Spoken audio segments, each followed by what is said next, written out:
नमस्कार सबैजनालाई अनि मेरो युट्युब च्यानल नेपाली मेपलमा स्वागत गर्न चाहन्छु। अहिले चाहिँ हामी यहाँनिर विन्टर टायरलाई चाहिँ बिदा दिएर चाहिँ समर टायर यहाँ इन्स्टल गर्नको लागि हामी यहाँ तयारी भइरहेको अवस्था छ।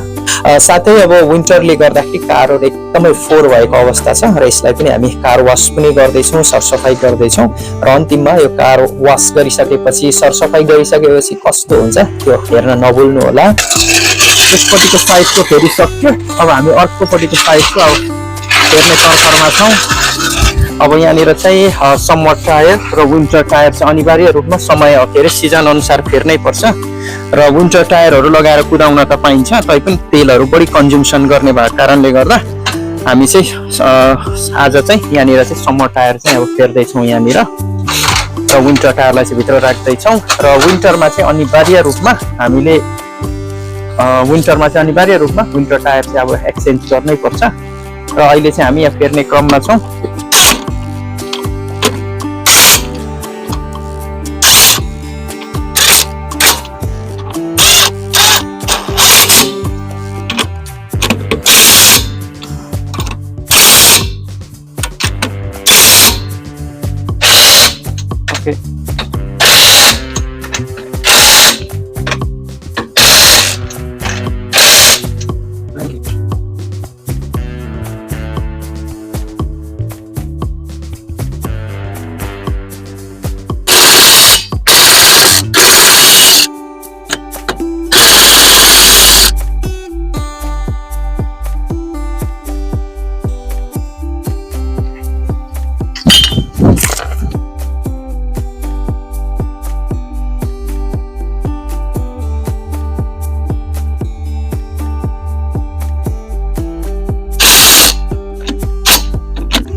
मजाले प्रोडक्ट लगाएर चाहिँ अब यहाँनिर चाहिँ राम्रोसँगले चाहिँ बाइक धुने कार्यक्रम भइरहेको छ। यहाँनिर चाहिँ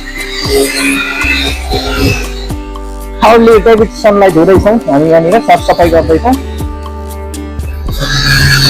फाइनल लुक चाहिँ यस्तो भएको छ। सरसफाई गरिसकेर एकदम सफा क्लियर भयो। अब चाहिँ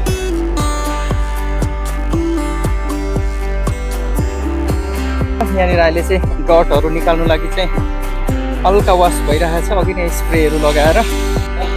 ल त फाइनली चाहिँ अब कारहरू वास गरिसक्यो। ल हेर्नुहोस् मजासँगले चाहिँ टलक्क टल्क्यो।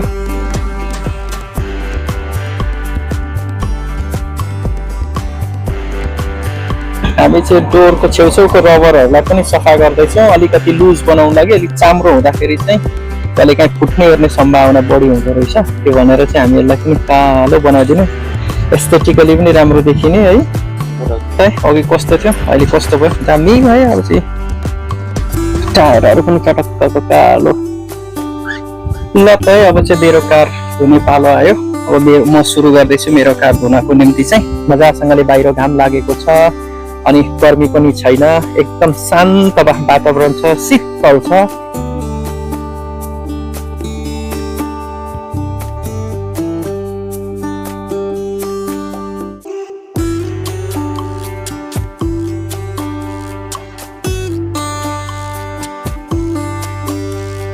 हाम्रो गाडी सरसफाई गर्ने क्रम चाहिँ लगभग सिद्धिसकेको अवस्था छ। यो चाहिँ मेरो अन्तिम पालो परेको थियो, अरूहरूले गरिसक्नु भएको थियो।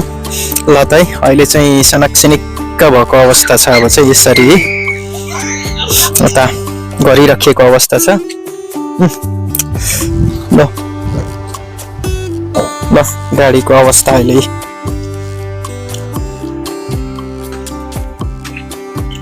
अघिको भन्दा धेरै राम्रो भयो। ल त यस्तोमा पनि कति चाहिँ फोहोर थियो हो, अहिले चाहिँ चट्टसँगले चाहिँ यता पनि अब हुँदैछ। ल दामी भयो चाहिँ।